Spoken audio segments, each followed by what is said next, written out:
Salve, salve, ouvintes, internautas e telespectadores aqui da BCC Television. Estamos começando mais um Radar Paulista na TV, onde às segundas-feiras a gente traz aqui sempre um tema para discutirmos, trazemos um ou vários entrevistados para aprofundarmos uma pauta, e é esse o objetivo do Radar Paulista na TV, às segundas-feiras sempre por volta de 14h15, 14h30. E também, durante a semana, às 18 horas, nós trazemos o Radar Paulista, pela Rádio Trianon, o seu jornal lá da Rádio Trianon, das 18 às 19 horas ao vivo pela Rádio Trianon, 740, na Baixada Santista 810 kHz, e também pelos aplicativos, pelo site radiotrianon.com.br, pelas redes sociais também fazemos lives do programa no facebook.com/Renato Radar ou facebook.com/Radar Paulista. Estamos também no Instagram, é só digitar lá Renato-Albuquerque1 e você participa conosco também, dando sugestões, dicas de pautas e vários temas que nós tratamos aqui no Radar Paulista na TV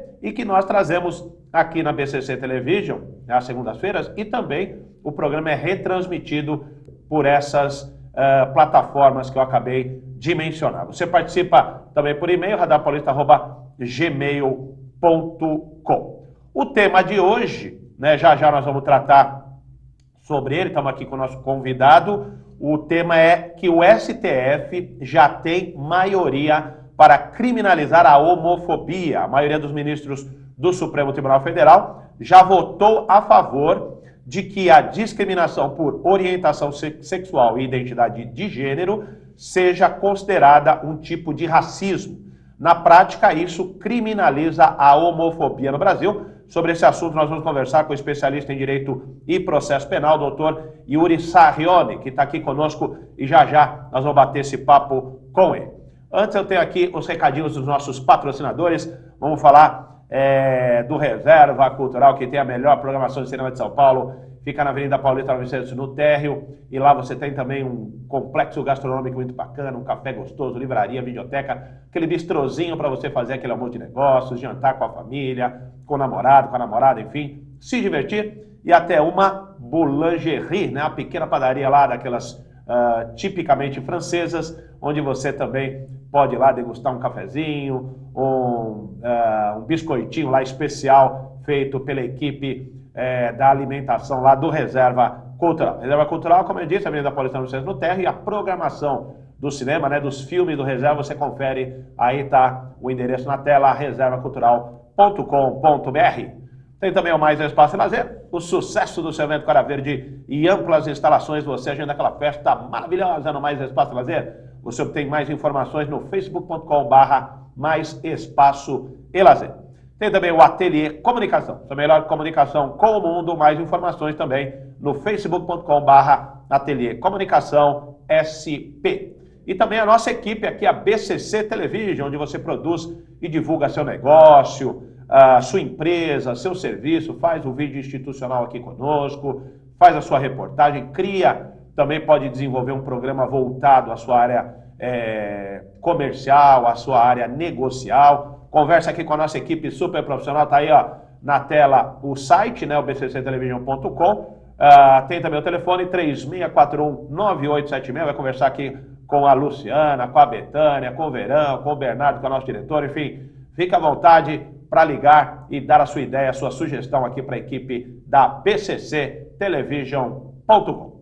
Tá certo? Bom, vamos então ao nosso assunto de hoje. O STF já tem maioria para criminalizar a homofobia. E para conversar conosco sobre esse assunto, está aqui o especialista em Direito e Processo Penal, doutor Yuri Sarrione, a quem eu cumprimento agora. Muito boa tarde, também muito boa noite, porque o programa também é retransmitido, doutor Yuri, e entra à noite na Rádio Trianon. Obrigado pela presença. Muito obrigado, boa tarde e uma boa noite para os nossos telespectadores e ouvintes. Doutor Yuri, vamos então tentar entender, a partir dos seus esclarecimentos, do que se trata essa decisão que ainda está sendo julgada, analisada pelo Supremo Tribunal Federal, mas que, a partir de um número de votos dos ministros, já podemos dizer que já está em vigor, não está em vigor completamente, mas que em breve virá aí uma lei que vai criminalizar a homofobia no Brasil. Gostaria que, antes de mais nada, o senhor desse um parecer a esse respeito dessa decisão do Supremo Tribunal Federal no país? Bom, como você colocou, é um caso que ainda está pendente de julgamento, ou seja, o julgamento não está finalizado. Por esse motivo, essa decisão ainda não tem efeito para o Brasil, né? Mas a verdade é que, como já há uma maioria formada, há uma tendência, a não ser que algum ministro volte atrás, o que é pouco provável, porque esses ministros tiveram a oportunidade de fazer já uma manifestação e agora, no segundo momento, estão reafirmando essa manifestação, então a chance de alguém mudar de ideia é muito pequena. Então a tendência é que, com a conclusão, se alcance a seguinte conclusão: homofobia é crime de racismo. E agora a gente tem que começar a destrinchar isso em vários aspectos, para o nosso ouvinte, para o nosso telespectador conseguirem entender a importância e a abrangência dessa posição, independentemente se concordamos ou não concordamos. Primeira questão é o seguinte: a frase dizer homofobia é crime, ou vai passar a ser crime, essa é uma frase errada, porque já é crime. Hoje, ninguém pode chegar e fazer algum tipo de ofensa ou de divulgação depreciativa, ou ainda que você chegue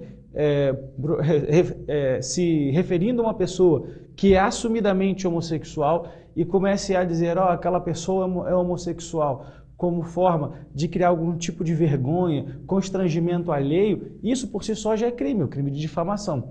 Só que a diferença é o seguinte: hoje, todos esses assuntos relacionados a gênero, como forma global, eles são tratados como crimes comuns. Então, você fazer uma referência criminosa a uma pessoa por ela ser homossexual é o mesmo crime do que eu te fazer um xingamento qualquer.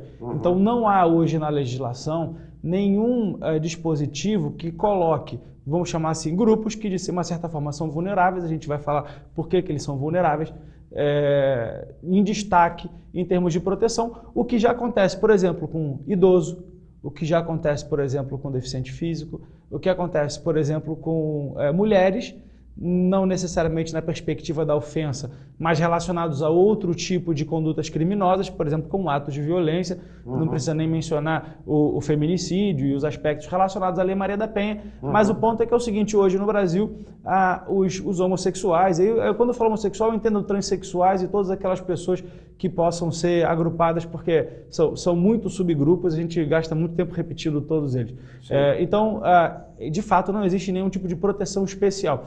E é com base na falta dessa proteção especial que houve o ajuizamento de uma ação no Supremo Tribunal Federal, que é uma ação direta de inconstitucionalidade por omissão. O que significa isso? A ação direta de inconstitucionalidade é quando alguém chega para o Supremo Tribunal Federal, que é o nosso guardião da ordem jurídica, e diz o seguinte: olha, tem uma norma que fere a Constituição Federal. Isso é fácil de entender. Só que nesse caso é o contrário. Não existe uma norma. E pelo fato de não existir uma norma, existe uma omissão de proteção. Ou seja, o Congresso Nacional deveria estar olhando para esse público mais vulnerável e tomando medidas de proteção, assim como ele faz com vários outros grupos vulneráveis.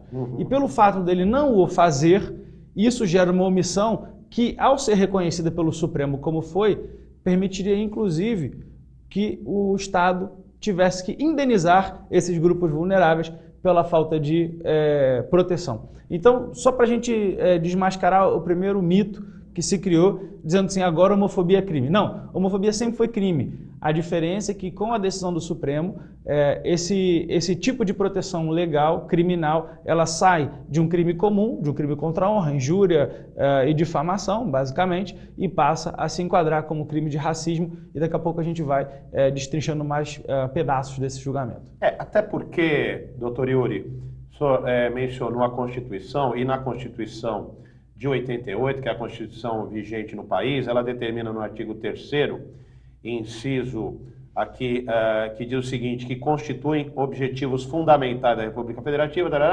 promover o bem de todos. Estou entrando aqui no mérito da lei para justamente trazer aquilo que o doutor Yuri está falando, né? Ou seja, promover o bem de todos sem preconceito de origem, raça, sexo, cor, idade e quaisquer outras formas de discriminação. Isso já não, de alguma maneira, traria todas esses... juntaria esses argumentos que o senhor está dizendo aqui, no sentido de não discriminação nas questões sexuais, questão de opções sexuais? Então, como um fundamento para a ação e um fundamento para reconhecer que o Congresso Nacional ele foi omisso no sentido de proteger esse grupo, esse é um fundamento que inclusive foi usado na ação para mostrar, olha, tanto é que a Constituição Federal diz que você tem que dar esse tipo de proteção a esse grupo, porque são formas de identificação de pessoas que a própria Constituição reconhece, que eu estou entendendo que, de fato, você simplesmente enquadrar uma ofensa a um homossexual como um simples xingamento, de fato, há uma proteção insignificante, ou seja, há uma falta de proteção. Mas, por outro lado, não significa que isso tem que ter como consequência lógica a equiparação desse tipo de ofensa ao racismo. Então, é importante que a gente consiga mostrar o salto que se deu e, eventualmente, cada um vai fazer a sua crítica a partir dos argumentos que a gente vai colocar, vai chegar às suas próprias conclusões, mas a verdade é que, de um lado, nesse aspecto, a omissão legislativa, ela não é só na perspectiva de inércia pura e simples do Congresso Nacional. A gente tem que ter um reconhecimento de que existe um lobby religioso muito grande no Congresso Nacional que impede o avanço de certas pautas. Então, veja, não é nem a questão de que o Congresso debateu e, assim, os congressistas entendidos como pessoas legitimamente escolhidas pelo povo, ou seja, são aquelas pessoas que representam a opinião da maioria da população, pelo menos por aqueles 4 anos, mas a verdade é que a gente sabe que essas pautas sequer são debatidas. E sempre quando há a iniciativa de se debater, logo se manobra para que essas pautas... Ali. Exato. Então, esse tipo de resistência, que foi muito bem identificado no voto do ministro Celso Mello, que foi o voto mais importante, o voto condutor desse divisor de águas do Supremo Tribunal Federal, é que ele identificou, bom, eu tenho 2 movimentos. Um é um movimento da política, ou seja, dos grupos religiosos que fazem pressão dentro do Congresso Nacional e, por esse motivo, não permitem que o Congresso ande. Isso há uma omissão em proteger esses grupos, como manda a Constituição. E o segundo é aquela discussão que acaba sendo um pouco acadêmica, que na verdade, eu tenho identidade de gênero ou eu tenho uma ideologia de gênero. Na verdade, eu tenho a possibilidade da pessoa se autodeclarar aquilo que ela quer com relação ao seu gênero, ou se de fato nós estamos discutindo uma política de Estado em que, por exemplo, as escolas têm que ensinar as crianças de que cada um pode escolher o gênero que quer. Eu acho que criou-se tanta confusão com relação a esse tema que o indivíduo em si, que é aquela pessoa que deveria ser protegida, ela foi colocada de lado. Então, aquela questão de política ou não política, indivíduo e coletivo, fez com que os mesmos grupos de pressão começassem a impedir que o próprio Poder Executivo tomasse as medidas necessárias relacionadas à proteção dessa mesma população. Então, veja, eu tenho uma dupla deficiência de proteção de 2 dos 3 poderes da República. Do Legislativo, que não pode avançar com projetos, e no Executivo, que não pode avançar com ações. E isso tudo na questão política, o senhor está dizendo? Política. Mas isso que é o pano de fundo para entender por que o Supremo decidiu dessa forma. E, inclusive, o próprio ministro Celso Mello ele faz uma crítica direta, embora não cite o nome da ministra Damares, vamos dizer assim, ridicularizando aquela frase que ficou famosa de menino veste azul e menina veste rosa. Na perspectiva de que, com isso, você necessariamente, enquanto política de Estado, está ignorando que tem pessoas que possam se portar de forma diferente dentro de um conceito que não é heteronormativo. Então, esse é o estado das coisas e é assim que a gente tem que entender a base que o Supremo Tribunal Federal usou para tomar a decisão. Agora, aproveitando esse gancho que o senhor está me dando aqui, da questão do Supremo Tribunal Federal determinar, né, aquilo que deve ser ou não legal no país, há uma outra corrente ou uma contracorrente a essas decisões do Supremo, muitas vezes porque talvez o poder político, a própria sociedade de uma maneira geral, acredita que o STF não deve criar esse tipo de regulamentação, que isso essas novas leis, entre aspas, deveriam partir do poder legislativo, que é quem cria, quem desenvolve essas leis. O poder judiciário, né, está aí para julgar as leis. Esse tipo de crítica, esse tipo de argumento, na sua opinião, atrapalha ou ajuda numa decisão como essa? Na verdade, esse tipo de argumento é um argumento que está relacionado com a própria estrutura do nosso ordenamento jurídico. E ele não é um argumento que tem que ser afastado ou rechaçado. A questão é a seguinte: a homofobia ela já é criminalizada. Então isso é um dado. O problema é que quando o Supremo diz que a homofobia é igual ao racismo, a gente tem uma dificuldade muito grande de alcançar a mesma conclusão, porque o racismo, na nossa legislação, está relacionado à origem, está relacionado à raça, está relacionado à etnia, não está relacionado à religião, por exemplo, e não está relacionado a gênero. O mesmo que se diga, se nós formos pesquisar na Convenção da ONU sobre rejeição a todas as formas de racismo, que foi assinada pela grande maioria dos países do mundo, igualmente o gênero e a religião não fazem parte desse conceito de racismo. Mas em 2003, o Supremo Tribunal Federal disse que você fazer referências hostis ao judaísmo em razão do que aconteceu na Segunda Guerra com os nazistas era racismo. Ou seja, já tínhamos um precedente criando uma espécie de racismo que não está previsto na lei por precedente judicial. E olha, quando a lei fala etnia, raça, origem, você não consegue, pelo português, porque na verdade as leis são palavras, não é? Sim. Então a gente tem que interpretar também usando o significado das palavras do dicionário. Você não consegue chegar por aproximação. Então essa é uma dificuldade muito séria, e ela é tão séria que na minha cabeça deveria ser intransponível se nós quisermos ter segurança jurídica no país, é de que o Supremo dizer que, olha, não, então passe a considerar que onde estão escritas essas palavras, tem outras palavras que não estão escritas. E quem está dizendo isso é o legislador? Não, quem está dizendo isso é o Supremo Tribunal Federal. Só para você entender por que o argumento da estrutura do sistema ele é tão importante, que quando o Supremo dá essas duas decisões, e eu estou incluindo a passada que trata da questão dos judeus também, ele está alterando a característica do nosso sistema. O nosso sistema ele é positivo, ou seja, nós temos leis que definem o que pode e o que não pode no Brasil. E o Supremo e os tribunais, eles interpretam as lacunas e ajudam a preencher aquilo que a lei não conseguiu prever. Nos Estados Unidos, por exemplo, o precedente judicial é mais importante do que a lei. Você tem pouca lei e muito mais precedentes, e esses precedentes são mais importantes. Só que quando o Supremo dá essa decisão, ele sai da nossa tradição jurídica e passa por uma tradição por um outro tipo de sistema que não é o nosso. E isso gera muita confusão, porque na verdade você está violando o quê? Uma lei? Não, estou violando um acórdão do Supremo Tribunal Federal. Quando o senhor diz precedente, você está querendo dizer uma jurisprudência. Uma jurisprudência, exatamente. Vou falar aqui a questão também do sistema penal brasileiro, que é importante a gente falar, porque nós estamos falando justamente de crimes, supostamente, né, crimes de racismo, e estão aí incluídos os de homofobia. Há quem diga que as pessoas pobres e negras são as que mais sofrem no sistema penal brasileiro, e isso não é difícil de entender se a gente compreender aí a questão do movimento social do país. Então, com essa, vamos dizer, com essa nova leitura a respeito dos crimes de homofobia, o senhor acredita que isso possa mudar na medida em que os grupos minoritários, né, como o senhor disse, há aí grupos fortes no Congresso Nacional, grupos políticos que se posicionam contra essa agenda de discussões de uma maneira geral, de maneira prática, com esse crime da homofobia, vamos dizer, isso talvez também não mudasse muito a vida das pessoas que fazem parte desses grupos minoritários?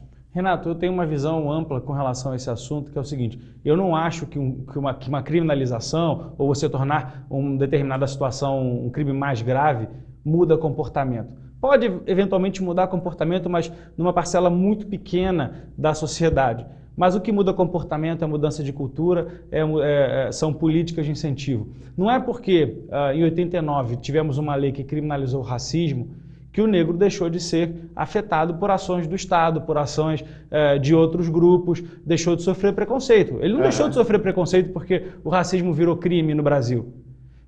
O negro passou a ter mais força quando ele passou a receber a atenção que o Estado tem, quando o Estado começou a pagar a dívida histórica que ele tinha com os negros, desde a época da escravidão, que na verdade os negros foram libertos do regime escravocrata, mas relegados a um segundo plano, como um segundo grupo, um segundo tipo de ser humano, e hoje, muito devagarinho, eles estão conseguindo ser melhor inseridos na sociedade. Muitas políticas aconteceram, inclusive, com a política de cotas.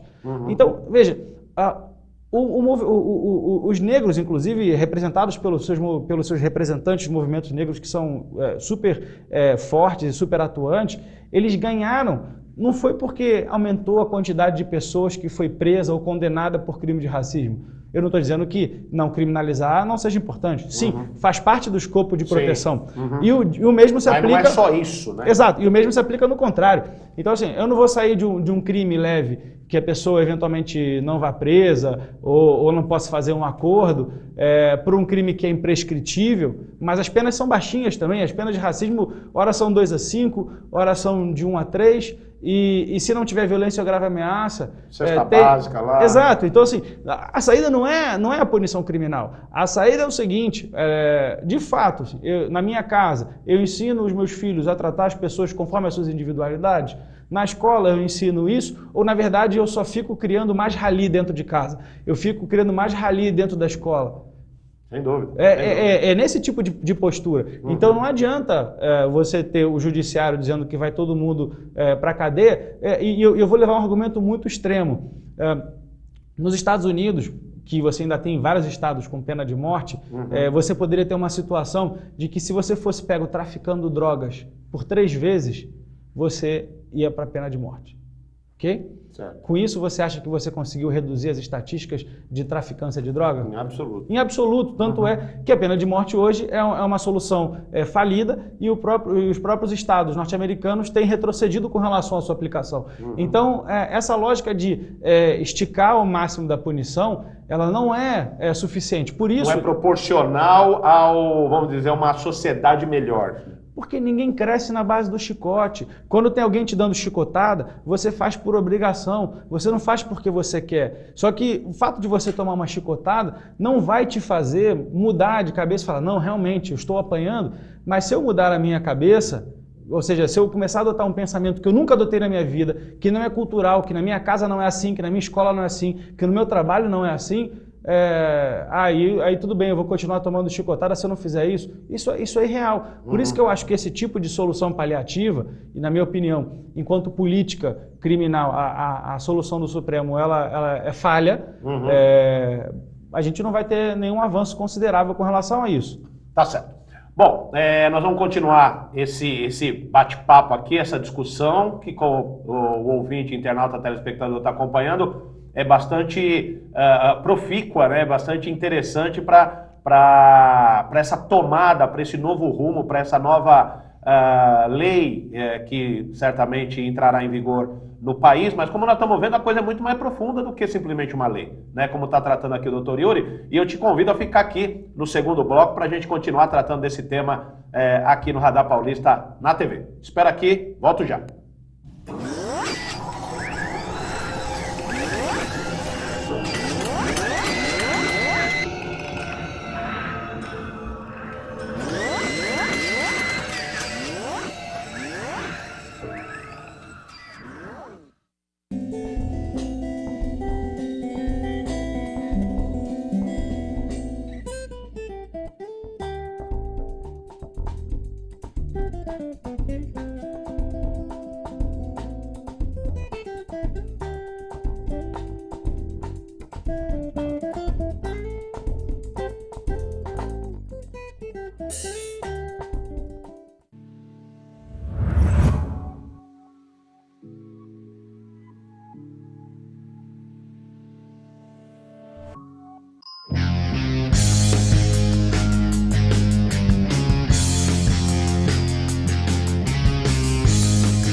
Otimize seu tempo na cozinha.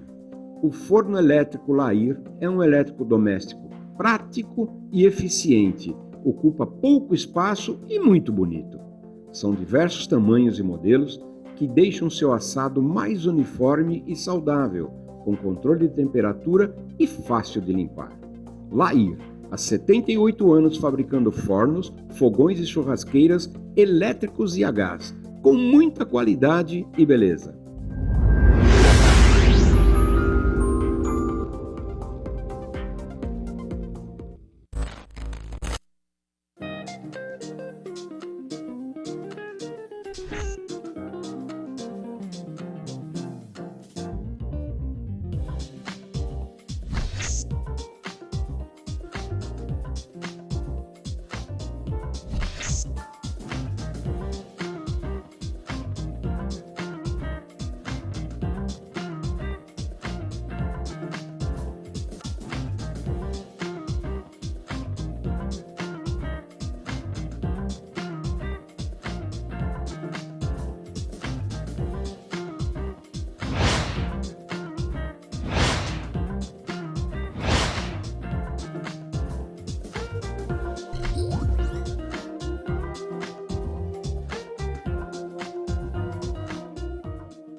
Estamos aqui de volta hoje falando sobre a questão do STF, né? Como eu já disse aqui no início do Radar Paulista na TV nesta segunda-feira, tratando da maioria do Supremo Tribunal Federal que criminalizou ou vem criminalizando a homofobia, haja vista que o julgamento ainda está em curso, mas com o número de votos dos ministros, com a maioria dos votos a favor da criminalização da homofobia, consequentemente a gente já pode discutir em torno desse tema.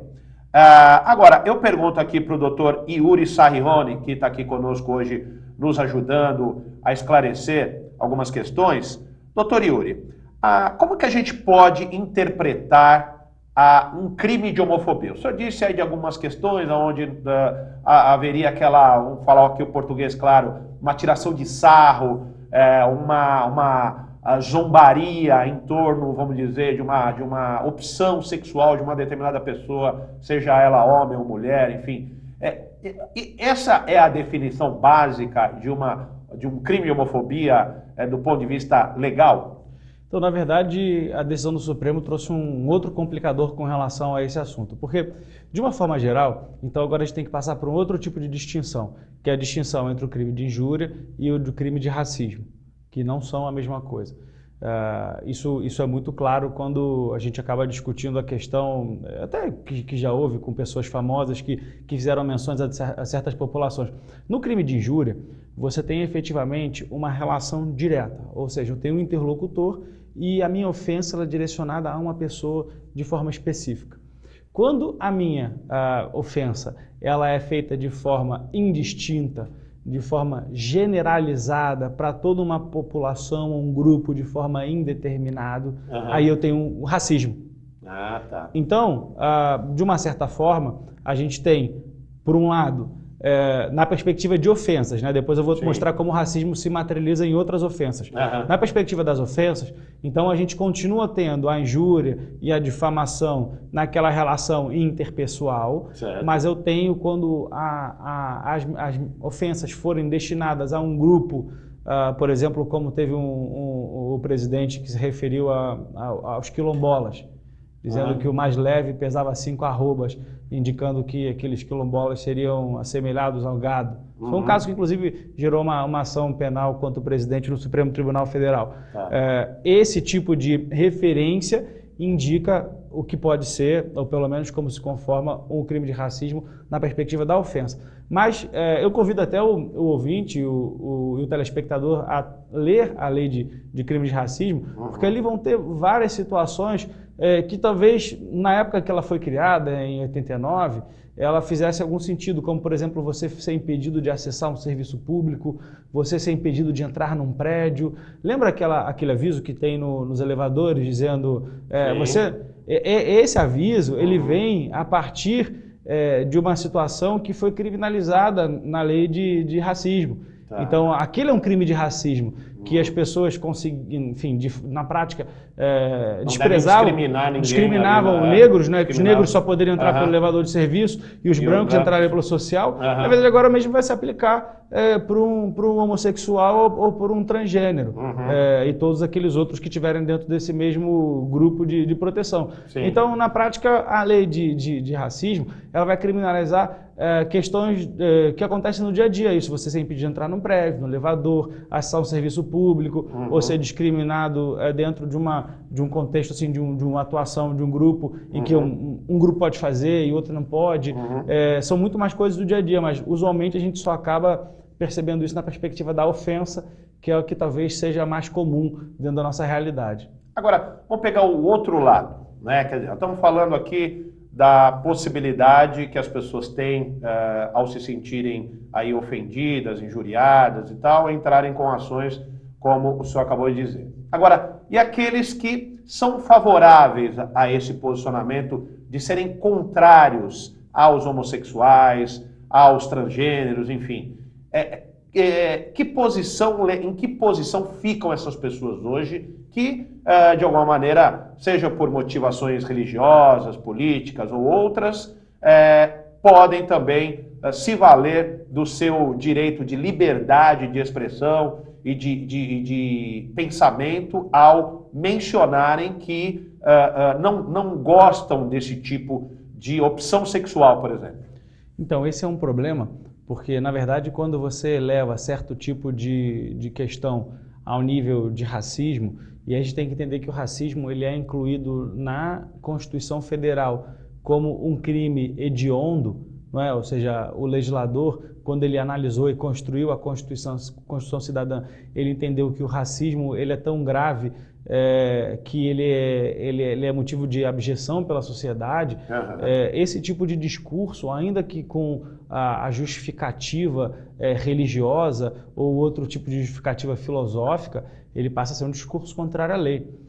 Isso me leva a necessariamente fazer uma comparação com os Estados Unidos, porque os Estados Unidos eles têm um conceito de liberdade de expressão que chega num ponto tão extremo, e não sei se isso é um nível de maturidade de democracia ou não, que, por exemplo, a Ku Klux Klan, que é aquele grupo de pessoas que eu prefiro não qualificá-las, mas que defendem que negros têm que ser assassinados, imigrantes, e fazem um discurso de supremacia racial. Nos Estados Unidos você pode fazer esse discurso de forma lícita. Aconteceu recentemente no governo Obama. Então você pode ir às televisões, você pode ir às ruas, você pode tornar isso público, o fato de mostrar o seu desprezo pela outra raça. O que não acontece no Brasil.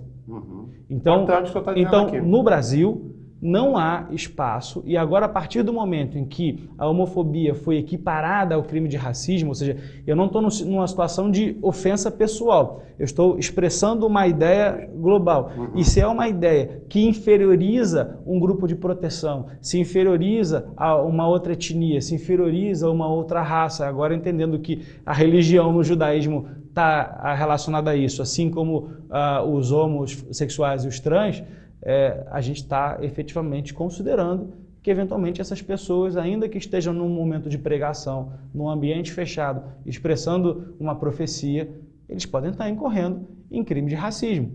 Essa história do nazismo, que eu fiz referência, porque de fato o Supremo teve essa decisão no começo dos anos 2000, estava relacionada à possibilidade de alguém reeditar para venda aquele famoso livro do Hitler, Mein Kampf, e se efetivamente ao fazê-lo, ele estaria praticando algum crime dentro do Brasil. Lembrando que esse livro foi um livro proibido pelo Tribunal de Nuremberg, mas passado o tempo da proibição estabelecido naquela sentença, algumas editoras começaram a reimprimi-lo na Europa. Mas ali, dentro daquele livro, há ideias de supremacia e de subjugação de certas populações que atentam contra o conceito de humanidade. Então não importa se você está interpretando a Bíblia, se você está interpretando a Torá, se você está interpretando o Corão ou alguma corrente filosófica que você segue, que você acredite, mas se de fato você expressa uma ideia de supremacia de raça, de sexo, de gênero, de etnia, de origem, você está praticando um crime de racismo e não há imunidade de liberdade de expressão nem liberdade de crença relacionada a isso. Tá, agora vamos pegar então, o senhor disse, inclusive nós comentamos aqui no primeiro bloco, a questão cultural, né? Quer dizer, não é com uma lei, vamos colocar assim, que a partir de amanhã todo mundo vai começar a respeitar gays, lésbicas, transgêneros e por aí vai. E também negros e mulheres, assim, olha, não, a partir de hoje a gente vai, olha, nunca mais eu encosto a mão na minha mulher, aquele que é acostumado a bater na mulher, o outro não sei o quê. E cada um cometendo seus crimes aí. Não é com uma lei que ele vai mudar. Agora, minha pergunta é a seguinte. O Brasil é um dos países com maiores índices de criminalidade contra gays, transgêneros e lésbicas. De que maneira essa lei, esse novo entendimento, né, com relação ao racismo pode levar a uma redução dessa questão dos números de criminalidade cometidos contra esses públicos? Eu acho que a partir dessa decisão o impacto é muito pequeno, sendo bastante honesto na minha avaliação, porque se a gente for olhar as perspectivas, as estatísticas de violência, a principal violência ela é física. Então a decisão do Supremo não resolve. A decisão do Supremo pode ser um grande sinalizador para o Estado de que, a despeito de todo o lobby que existe contra esse determinado grupo de proteção, existe um dado grave que está sendo ignorado pelo Estado de forma proposital. Então, por um lado, a gente vê poucos casos de discriminação concreta no dia a dia, por exemplo, como eu disse, quantos casos a gente noticiou, você trabalha na mídia, de um homossexual que foi impedido de entrar num coletivo ou de entrar num prédio? Vários casos. Vários, mas não muitos. Se você for comparar com quantos na Paulista foram agredidos covardemente, são muito mais casos. Então, talvez a nossa maior demanda hoje, no sentido de dar uma resposta eficiente à estatística, esteja relacionada na perspectiva de criminalizar atos de violência. E como é que você pode fazer isso? Você pode criar delegacias especializadas, você pode melhorar a qualidade da investigação criminal e você pode, por exemplo, estabelecer preferências legais que certos casos possam ser julgados na frente de outros. Mas então significa que aquela pessoa que é daquele determinado grupo vai ter vantagens na justiça e eu que não sou, eu que sou hétero, né? Eu não vou ter? Não, mas a verdade é o seguinte, existe uma vulnerabilidade atual que precisa ser respondida adequadamente pelo Estado. Se, com o avançar do tempo, o estado das coisas mudar, ou seja, a gente já tem uma equalização de estatísticas, a gente retrocede. Não há problema com relação a isso. Mas o que, de fato, a gente não vê, pelo menos essa é a minha opinião pessoal, é de que o fato de você equiparar a homofobia a racismo não vai ter um impacto imediato nas estatísticas. Talvez possa levar um ponto de reflexão para as pessoas repensarem as suas visões sobre o mundo. Mas, efetivamente, eu não vejo isso de forma decisiva. Eu acho que precisa, sim, de política pública efetiva, porque o Brasil é líder nas estatísticas mundiais, se não é o primeiro, está ali entre os 3 dos países em que mais mata homossexuais e trans, que mais agride, enfim. Eu queria pegar esse gancho que o senhor falou dos elevadores e tal, porque muitas vezes o homossexual aparentemente, ele não oferece nenhum tipo de, vamos dizer, afetação ao ambiente, vamos colocar assim. Agora, quando é um travesti, que eu vi esses dias uma matéria num jornal, o travesti, no momento que ele foi entrar no elevador, houve um tumulto, que não queriam que ele entrasse no elevador, porque o travesti normalmente ele usa uma roupa um pouco mais ousada, não sei o quê. E nesse sentido é que eu quis dizer que, assim, que dentro de dependendo do ambiente, há uma resistência para que essas pessoas se utilizem dos mesmos, vamos dizer, dos mesmos ambientes que as outras.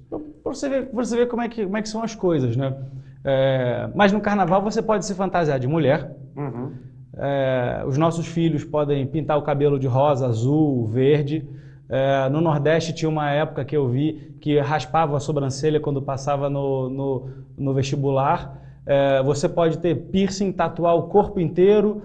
Você pode fazer sei lá, ser o máximo inventivo que você quiser na sua maneira de andar, agir, e aí assim, pode dar o nome da região da cidade, que você vai ter vários lugares em que você vai ver pessoas que têm formas diferentes de expressar a sua personalidade, mas se essa expressão da personalidade tem uma afetação na sexualidade da pessoa, então isso incomoda. Isso já incomoda. Então, acho que é essa e você sabe que não tem nem estudo, nem estatística, nem nada, senão um discurso preconceituoso, dizendo assim, não, mas veja, é aquela história do comunista comedor de criancinha, é do homossexual que não pode chegar perto do seu filho, senão que quase como por osmose o seu filho vai ser homossexual ou ele vai querer abusar do seu filho. Sabe, não existe esse tipo de correlação. Então, é muito mais do preconceito que as pessoas carregam do que efetivamente de alguma coisa que acontece. Eu tenho certeza que tem pessoas héteros que chocam muito mais com as suas palavras, com a sua exposição, com a sua aparência.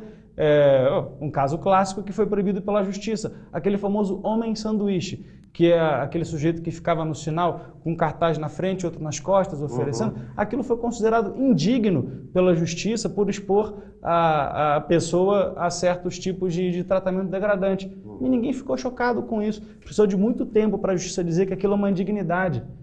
Mas se a pessoa usar uma peruca, é indigno. Entende qual é o ponto? Sem dúvida. Eu vou trazer mais um dado aqui interessante de uma reportagem da revista Exame, que diz o seguinte: um dos principais temores dos parlamentares conservadores é de que a criminalização da homofobia interfira na liberdade dos pastores evangélicos quando eles pregam contra a homossexualidade em templos religiosos.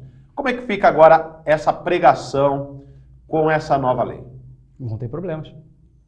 Vão ter problemas. Vão ter? Vão ter problemas. Na minha opinião, quando o Supremo coloca a homofobia e a transfobia num nível de que isso alcança o racismo, não existe imunidade religiosa, não existe liberdade de expressão que te autorize a cruzar essa bandeira, essa barreira. Então, claramente, assim como eu contei o exemplo da Ku Klux Klan, efetivamente não vai poder. A verdade é o seguinte: os pastores ou eles vão ter que alterar a abordagem na pregação, ou efetivamente eles vão ter que pular esse capítulo. E eu estou sendo bastante sincero na minha observação. E a verdade é assim, a lei ela se aplica a todos e ela tem que ser cumprida. Agora, é interessante essa abordagem vir dos parlamentares da linha conservadora, porque o Senado Federal aprovou agora numa comissão um projeto que criminaliza, ou melhor, que coloca a homofobia e a transfobia como crime de racismo, exatamente nos termos do que o Supremo decidiu. E o Senado, inclusive, comunicou ao Supremo Tribunal Federal isso, no sentido de dizer assim, olha, você não precisa reconhecer a omissão legislativa porque eu estou trabalhando aqui. Então, cadê essas pessoas debatendo no Congresso? O meu receio é muito mais de que esses discursos eles sejam para fora da casa do que efetivamente onde interessa o debate público, que é dentro do legislativo. Se não deve ser equiparado a racismo, cadê as propostas alternativas para cumprir a missão de proteger os grupos que mais sofrem violência física e psicológica do mundo? Tá. Isso vale também, por exemplo, para esses discursos de ódio que são disseminados na internet, nas redes sociais, em grupos dos mais variados, ou ali, até pela profusão, vamos dizer assim, de mensagens que são disparadas nas redes sociais, isso acaba meio que sendo relevado. Não, de todas as formas. Né? Pode ser física, pode ser pela internet, pode ser dentro da igreja, pode ser dentro da escola, não importa qual é o ambiente, todas essas esferas são meios para a prática de crimes. E aí, nesse particular, é possível, uma vez reconhecida a prática do racismo, que a polícia, inclusive, estruture mega operações para prender pessoas que estão propagando o discurso de ódio. E quanto a isso, não há a menor dificuldade, porque já é assim com relação a outras práticas. Agora, duas perguntas. Do ponto de vista prático da pessoa que se sente ofendida ou ali, ou um grupo que se sentiu ultrajado ali por algum tipo de comentário. O que deve fazer essa pessoa ou esse grupo? E uma outra pergunta é qual é a pena para a pessoa que, vamos dizer, seja responsabilizada por isso? Então, se for uma ofensa pessoal, nesse caso, ou uma ofensa, ou enfim, que seja espalhado um fato que te denigra a imagem dentro de uma coletividade, você pode procurar a polícia para fazer um boletim de ocorrência e a polícia vai te ajudar a obter as informações daquela pessoa que praticou, se for pela internet, ou eventualmente, caso você não tenha todos os dados. E uma vez tendo esses dados, você tem que contratar um advogado ou efetivamente buscar a Defensoria Pública, caso você não tenha capacidade para contratar, e ajuizar uma queixa-crime, que é uma ação criminal para esses crimes que são chamados de crimes contra a honra. Se de fato estivermos falando de um discurso que atinja um número indeterminado de pessoas, aí a gente está falando de racismo. Nesse caso você pode também procurar a delegacia, mas não há necessidade de você fazer mais nada, porque como é um crime que quem tem que oferecer a acusação é o Ministério Público, a própria delegacia vai conduzir a investigação e entregar toda a investigação para o Ministério Público, que vai oferecer a denúncia. Com relação às sanções, nos crimes contra a honra ou mesmo nos crimes de racismo, estamos falando de penas que não são muito altas. Nos crimes contra a honra são penas que não alcançam 2 anos. Há a possibilidade de você prestar serviço à comunidade, eventualmente fazer algum tipo de acordo. Isso pode ser revertido também Cestas monetariamente? básicas, cesta básica, serviço à comunidade, são formas tradicionais de você ser sancionado. E no crime de racismo, a pena mais alta vai a 5 anos, mas enfim, para chegar numa pena de 5 anos tem que ser alguma coisa bastante grave. Nesse caso, seria o caso de prisão, mas ainda assim, se for até 4 anos, ninguém vai preso, vai prestar serviço à comunidade, mas ainda assim existe um caráter pedagógico próprio da sanção criminal. Então, ainda que o desejo seja de encarceramento e as pessoas têm um instinto, né, de que, olha, se eu sofri um dano, eu desejo que outra pessoa seja encarcerada e que joguem a chave fora, mas na verdade é que existe uma proporcionalidade com relação à legislação nesse sentido de que, olha, se são infrações que são mais ou menos graves, eles devem ter tratamentos com relação à pena de forma diferente. Mas e como é que a justiça contribui mesmo com penas que não são de prisão? Você tem que prestar serviço à comunidade. Aquela pessoa que praticou esse tipo de delito, que ele então vai prestar serviços numa comunidade, numa associação que atenda esse tipo de população, para ele conhecer como que eles são vulneráveis, para entender como eles são humanos que nem você. Então, compete também aos próprios juízes que cuidam da execução das penas esse direcionamento para que a pena efetivamente não só tenha o sentimento de castigo, mas tenha o sentimento de que a pessoa consiga entender o porquê e daí sim se sensibilizar e parar de cometer esse tipo de ato. Tá certo. Doutor Yuri, infelizmente nós estamos terminando aqui, o nosso tempo está se esgotando e para a gente concluir eu gostaria que o senhor deixasse uma mensagem sobre tudo que nós conversamos e ficasse à vontade também para deixar algum contato, alguém que queira também tirar mais dúvidas, enfim, para a gente concluir aqui a nossa entrevista. Bom, eu queria dizer que, primeiro, é um prazer poder dividir com você, ainda mais debater um tema bastante complicado, bastante sensível, que, embora essa decisão do Supremo ela possa suscitar muitos questionamentos técnicos, que de fato são todos pertinentes, mas mostra que o Supremo não está de olhos fechados para uma realidade muito dura do Brasil e que o fato de nós reconhecermos que uma pessoa possa ter uma ou determinada orientação não nos contamina nem nos faz inferior. Eu acho que o grande sentimento de humanidade, e não só porque está escrito na nossa Constituição que devemos atuar para desenvolver o bem social, mas na fé de cada um, inclusive, o fato de você não reconhecer a humanidade do seu próximo te coloca na mesma situação de você ser ora vítima, ora ser perpetrador, que é uma coisa que não agrega nada a ninguém, nem como sociedade, nem como indivíduo. Então, acho que é importante entender que, sim, se eu não quero ser de um jeito ou ser de outro, não tem problema, não vamos proibir que o outro seja, desde que não haja nenhum confrontamento com a lei ou com a ordem pública. Quem quiser, enfim, alongar nos debates ou enviar alguma crítica, alguma sugestão, pode me procurar no LinkedIn, Yuri Sarrione, é igual como está no crédito.